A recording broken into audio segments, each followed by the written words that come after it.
எங்களுடைய கிராமிய நிறுவனம் வந்து கரூர் மாவட்டம் குளித்தலை தலைமையிடமாக கொண்டு கிராமப்புறங்களில் இருக்க ஏழை எளிய மக்களுக்கு பணி செய்து வருகிறது. அதில் வந்து பார்த்திங்கன்னா, குழந்தைகளை வந்து பள்ளிக்கு செல்லக்கூடிய சின்ன குழந்தைகள், அதாவது 2 வயசு 3 வயசு குழந்தைகளை வந்து பள்ளிக்கு செல்லக்கூடிய அளவுக்கு அவங்கள வந்து தயார்படுத்துகிறோம் முதல்ல. 2வது அப்படிப்பட்ட குழந்தைகள் வந்து நல்லா படிக்கணும் அப்படிங்கிற அந்த கிளாஸில் ஸ்கூலில் கொண்டு சேர்த்து அவங்களுக்கு வந்து ஒரு விழிப்புணர்வு கொடுக்குறோம். மக்களுக்கு விழிப்புணர்வு கொடுக்குறோம், கிராமப்புறங்களில் இருக்கக்கூடிய மக்களுக்கு. அதன் மூலமாக நாங்கள் பால்வாடின்னு ஆரம்பித்து அவங்க அப்படியே கொஞ்சம் கொஞ்சம் வளர்ந்து 1ஆம் கிளாஸ் 2ஆம் கிளாஸ் 3ஆம் கிளாஸ் அப்படியே வளர்ந்து அப்புறம் அவங்க வந்து ஒரு நல்ல நிலைமைக்கு, அதாவது 5ஆம் கிளாஸ் வரைக்கும் படிக்கிறாங்க, 6ஆம் கிளாஸ் 8ஆம் கிளாஸ் வரைக்கும் படிக்கிறாங்க. அதன் பிறகு அவங்க வெளியூர் போகிறதுக்கு வழி இல்லை. வெளியில் ஒரு மிடில் ஸ்கூல் போகணும்னா கிராமப்புறங்களில் இருக்கவங்க ஒரு 5 கிலோமீட்டர் 6 கிலோமீட்டர் போனால் தான் போய் அவங்க படிக்க முடியும். அவங்களுக்கு நாங்கள் என்ன பண்ணுறோம்னா, இவங்களை அந்த பெற்றோர்களுக்கு நாங்கள் விழிப்புணர்வு கொடுக்குறோம். குழந்தைகளை படிக்க வைங்க. அவங்களுக்கு அதாவது வந்து இன்னைக்கு ஒரு சாதாரணமாக ஒரு டிரைவிங் லைசன்ஸ் வாங்கினா கூட 8ஆம் கிளாஸ் வரைக்கும் படிச்சிருந்தா தான் வாங்க முடியும். அவங்களுக்கு விழிப்புணர்வு கொடுத்தா அந்த மாதிரி கொடுத்து அவங்கள கொஞ்சம் கொஞ்சமாக வளர்ச்சி கொண்டு வரோம். 2வது, கிராமப்புறங்களில் இருக்கக்கூடிய பெண்கள், சின்ன குழந்தைங்க, அடல்சன்ஸ் கேர்ள்ஸ் சொல்லக்கூடிய வளர் இளம் பெண்களுக்கு அவங்களும் நல்லா படிக்கணும். அவங்கள வந்து வெளியூர் எங்கள் பகுதியில் பார்த்தீங்கன்னா கிட்டத்தட்ட 10 கிலோமீட்டர் போகணும். ஒரு ஹைஸ்கூலை பார்க்கணும்னு 10 கிலோமீட்டர் 15 கிலோமீட்டர் போகணும். அவங்களுக்கு வந்து நாங்கள் வந்து வழிகாட்டுதலாக இருக்கோம். 2வது, படிக்க போக முடியாத அவங்களுக்கு தொழிற்கல்வி கொடுக்குறோம். தையல் கற்றுக் கொடுக்குறோம், தட்டச்சு கற்றுக் கொடுக்குறோம், கம்ப்யூட்டர் கற்றுக் கொடுக்குறோம். வில்லேஜ்லேயே வேற ஒரு இதுக்கு போக சொல்கிறதில்ல, அந்தந்த வில்லேஜ்லேயே அவங்களுக்கு வந்து தொழிற்கல்வி கொடுக்குறோம். 2வது, நான் முன்னாடி சொன்ன மாதிரி விவசாயிகளுக்கு இந்த மாதிரி வந்து நிலநீர் மேம்பாடு அந்த திட்டத்தின் மூலமாக குளங்களை தூர்வாடுறது, கிணறுகளுக்கு தூர்வாரி கொடுக்கறது, மரக்கன்றுகள் நட்டு கொடுக்கறது. நாங்கள் இது வரைக்கும் கிட்டத்தட்ட 5 லட்சம் மரக்கன்றுக்கு மேலே நட்டிருக்கோம். இப்போ நாங்கள் ஒரு ஏரியாவில் வேலை பார்க்குறோம், பழனிக்கு பக்கத்தில் ஒரு ஏரியாவில் வேலை பார்க்குறோம். மரங்கள் நிறைய நட்டிருக்கோம். கிட்டத்தட்ட 10 லட்சம் மரம். நாங்கள் நட்டிருக்கிறது 5 லட்சம் மரங்கள். அந்த பகுதி கொஞ்சம் கடலம் பகுதி. அப்போ பார்த்தீங்கன்னா லாஸ்ட் இயர் எல்லா இடங்களையும் மழை இல்லை. அந்த ஒரு இடத்துல மட்டும் ஒரு வருஷத்துக்கு 18 மரம் மழை பெஞ்சிருக்கு. அப்போ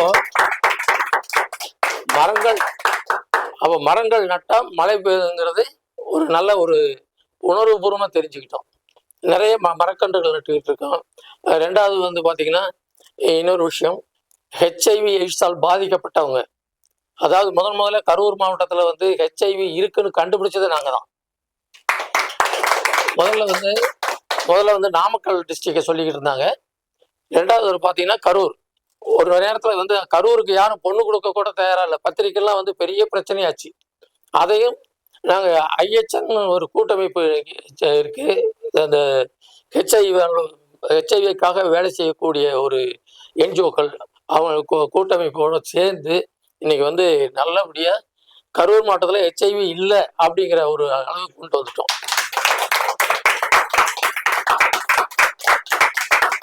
அதாவது இன்னொரு விஷயம் பார்த்தீங்கன்னா, கிராமப்புற பெண்கள் பார்த்தீங்கன்னா, அதாவது வீட்டை விட்டு வெளியில் வர மாட்டாங்க.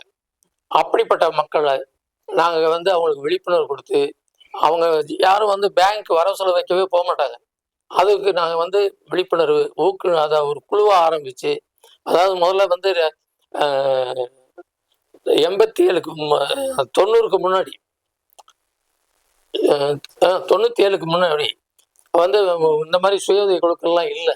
அப்போ பார்த்தீங்கன்னா மகளிர் சங்கம்னு தான் இருந்தது. நாங்கள் மகளிர் சங்கத்தில் அவங்களுக்கு வந்து சேமிப்பு பழங்களை உண்டு பண்ணணும்.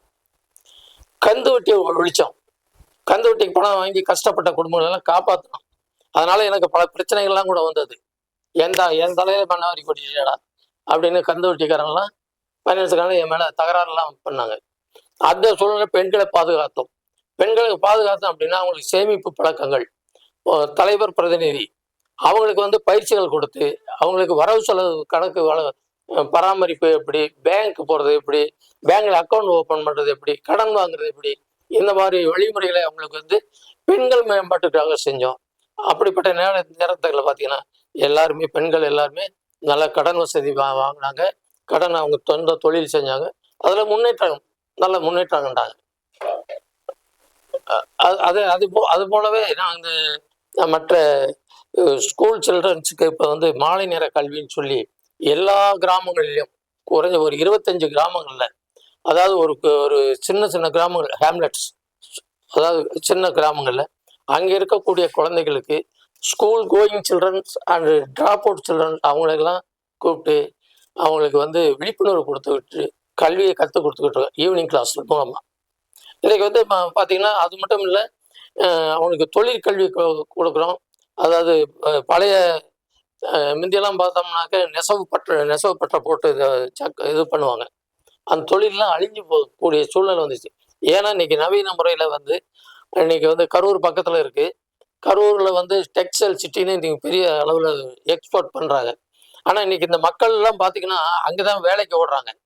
அப்போது அந்த செஞ்ச தொழிலே செய்யணுங்களுக்கு அவங்களுக்கு மறுபடியும் நாங்கள் மறுவாழ்வு கொடுக்கறதுக்கு அவங்களுக்கு வந்து கைத்தறி ஆடைகளை பண்ணுறதுக்கு அவங்களுக்கு உதவி பண்ணிக்கிட்டு இருக்கிறோம், பயிற்சி கொடுத்துக்கிட்டு இருக்கோம். நவீன முறையில் எப்படி பண்ணுறது அப்படிங்கிறது பண்ணோம். அது மட்டும் இல்லை, உற்பத்தியான பொருட்களையும் டிவியை திறந்தாலும் சரி, பத்திரிகையை பார்த்தாலும் சரி, அங்கே ஆக்சிடென்ட் இங்கே ஆக்சிடென்ட் அப்படிதான் தெரியுது. அந்த ஆக்சிடென்ட் இல்லாமல் இருக்கணும் அப்படிங்கன்னா, அப்படியே ஆக்சிடென்ட் ஆனாலும் கூட ஹெல்மெட்டு போட்டு வண்டி ஓட்டுங்க அப்படின்னு சொல்லி நாங்கள் இப்போ என்ன பண்ணியிருக்கோம்னு சொன்னால், இன்றைக்கி வந்து சின்ன குழந்தைகள் வந்து இன்றைக்கி டவுன்ல எல்லாம் பார்த்தீங்கன்னா சின்ன குழந்தைங்கள அவங்க பெற்றோர்கள் வந்து அந்த பின்னாடி சைக்கிள்லையோ அல்லது பைக்லேயோ கூட்டிகிட்டு போவாங்க. அப்படி கூட்டிகிட்டு போவது எந்த விபரீதமும் ஏற்பட்டக்கூடாது அப்படின்ற எண்ணத்தில், அப்படியே ஏற்பட்டாலும் கீழே விழுந்தாலும் தலையில் அடிபடக்கூடாது அப்படின்னு சொல்லி கிட்டத்தட்ட 10,000 ஹெல்மெட்டு போன வருஷம் மட்டும் கொடுத்துருக்கோம். இந்த சென்னை, பெங்களூர் மற்ற நகரங்களில் 10,000 ஹெல்மெட்டு. ஒரு ஹெல்மெட் வந்து 1150 ரூபா. அப்போ நாங்கள் 10,000 ஹெல்மெட்டு இலவசமாக தான் கொடுத்தோம், யாருக்கும் வந்து காசு கொடுக்கல. அதில் வந்து எங்களுக்கு சென்னையை பொறுத்த வரைக்கும் ஐசிடபிள்யூசி ஹரிகரன் சார் அவங்களும் சடகுணன் சார் அவங்களும் எங்களுக்கு சென்னையில் வந்து ரொம்ப ஹெல்ப்ஃபுல்லாக இருந்தாங்க. இன்னும் இந்த வருஷம் வந்து நாங்கள் இதை வந்து இன்னும் கொஞ்சம் அதிகப்படுத்த போகிறோம். இது வந்து ரொம்ப முக்கியமான சமாச்சாரம். ஏன்னா இன்னைக்கு இன்னொரு விஷயம் என்னன்னு கேட்டிங்கன்னா, இந்தியாவிலேயே அதிகமாக ஆக்சிடென்ட் ஆகக்கூடிய இடம் தமிழ்நாடுன்னு சொல்லி இருந்துட்டாங்க. அதுலேயும் கரூரில் அதிகம். நான் ரோட் சேஃப்டி கமிட்டியில் இருக்கேன், அதனால் எனக்கு தெரியுது எந்தெந்த ஊரில் எவ்வளோ நடக்குதுன்னு தெரியுது. அதனால் எல்லா இடங்கள்லையும் குழந்தைகளுக்காக ஹெல்மெட்டு கொடுத்து அவங்களுக்கு தலையில் அடிபடாத அளவுக்கு எல்லாம் பண்ணிக்கிட்டு இருக்கோம். ரொம்ப யூஸ்ஃபுல்லாக இருக்குது. நன்றி. நிறுவனத்தின் பெயர் கிராமியம். அதாவது அதனுடைய மேனேஜிங் ட்ரஸ்டியாக நான் இருக்கேன். என்னுடைய பெயர் பி. நாராயணன். அட்ரஸ் வந்து நம்பர் 9 பெரியார் தெரு, குளித்தலை, காவேரி நகர், கரூர் மாவட்டம். என்னுடைய ஃபோன் நம்பர் வந்து 9443916372.